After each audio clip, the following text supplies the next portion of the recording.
Lalu kemudian nanti di minggu ke-14 final presentasi dalam bentuk PowerPoint yang merupakan summary dari 3 portofolio Anda, itu dalam bentuk PowerPoint yang formatnya sudah ada, nanti ITB kasih, kita tinggal melengkapi. Lalu 3 portofolio final yang sudah disetujui oleh pembimbing gitu ya. Contohnya yang sudah disetujui pembimbing seperti ini ya. Nah, ini sudah ditandatangani oleh pembimbing saya gitu ya. Nah, ini sudah finalnya gitu. Tapi kalau Anda perhatikan isinya sama aja. Paling minor adjustment, koreksi sedikit dari pembimbing, apa yang harus ditekankan gitu ya. Tapi intinya sama, 4 studi kasus yang harus kita bahas gitu. Kurang lebih seperti itu ya. Lalu PowerPoint. Nah, PowerPoint itu contohnya ini. Nah, ini formatnya sudah ada di ITB. Jadi kita tinggal melengkapi aja, tinggal mengubah nama dan NIM kita begitu ya. Ada 5 bahasan ya, biografi, lalu kemudian mengenai kode etik, profesionalisme, keamanan masing-masing dengan studi kasusnya ada 4 masing-masing, lalu nanti kesimpulan. Jadi sangat straightforward ya. Dan ini semuanya gambar-gambar ini ada di portofolio tulisan tangan yang Word tadi yang saya sudah tunjukkan. Semuanya diambil dari situ gitu. Jadi Anda tinggal mengumpulkan di sini gitu.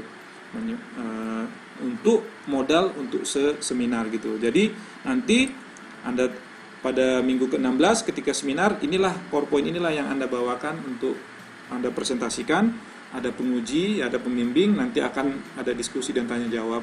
Lalu dari situlah nanti diputuskan apakah Anda layak lulus untuk program profesi insinyur ITB tersebut. Jadi kurang lebih seperti itu ya yang kita kerjakan selama mengikuti program insinyur di ITB gitu. Baru setelah itu nanti Anda akan mendapatkan suatu ijazah, namanya ijazah ini ya. Ya, di sini jelaskan, ini saya ambil dari salah satu presenter di kuliah umum, mungkin Pak Watimena, mohon izin ini, tapi udah ditutup ya semua ini. Nah, nanti di sini ijazahnya seperti ini dapatnya.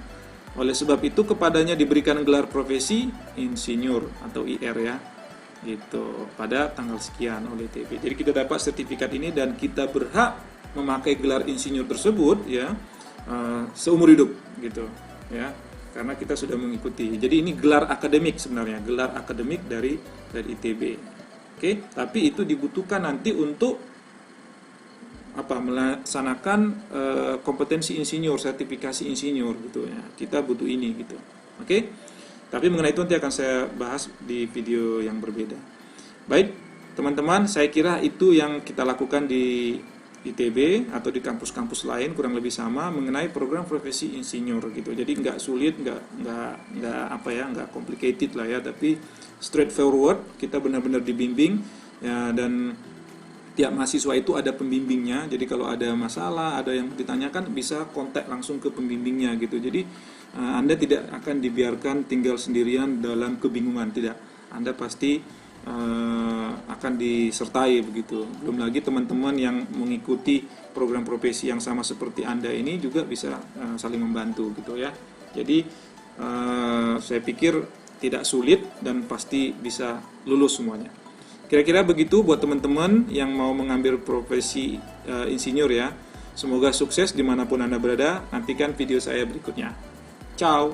Oke, teman-teman, demikian video yang bisa saya buat mengenai mata kuliah, kemudian tugas-tugas apa saja yang kita kerjakan, yang harus kita lakukan di dalam mengikuti program profesi insinyur di ITB. Semoga informasi yang saya berikan itu menambah wawasan Anda, lalu membuat Anda lebih siap ya sebelum memutuskan mengambil program profesi insinyur di ITB ya khususnya, ataupun di kampus-kampus yang lain yang memiliki program studi program profesi insinyur ini gitu ya. Karena saya pikir kurang lebih akan mirip-mirip semuanya gitu, karena tetap harus mengacu kepada PPI, Persatuan Profesi Insinyur ya. Nah, jadi setiap kampus ketika mereka mengadakan program profesi insinyur itu harus bekerja sama dengan dengan PPI gitu, sehingga standarisasi ini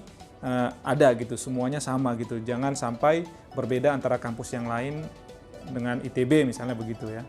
Jadi itu poinnya gitu ya. Semoga melalui video ini Anda bisa mendapatkan wawasan, Anda mendapatkan pengetahuan yang baru, dan juga Anda bisa lebih mempersiapkan diri dalam mengikuti program profesi insinyur dimanapun Anda berada, khususnya bagi yang mau mengambil di ITB. Oke, tadi di video sebelumnya saya sudah menjelaskan mengenai presentasi PowerPoint yang sudah saya siapkan. Itu adalah presentasi yang harus saya presentasikan di bagian akhir dari program studi ini, yaitu seminar, sebagai salah satu syarat kelulusan. Ya, saya akan mempresentasikan itu minggu depan.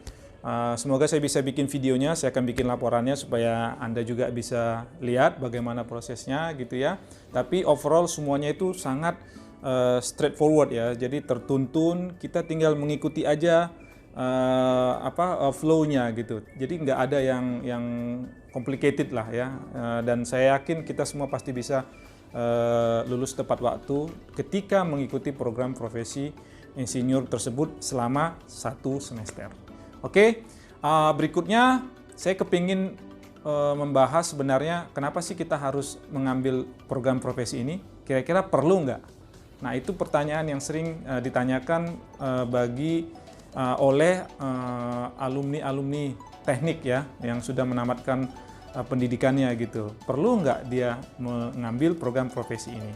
Oke, lihat, ikutin terus video saya, kita akan bahas mengenai itu berikutnya. Oke, ciao!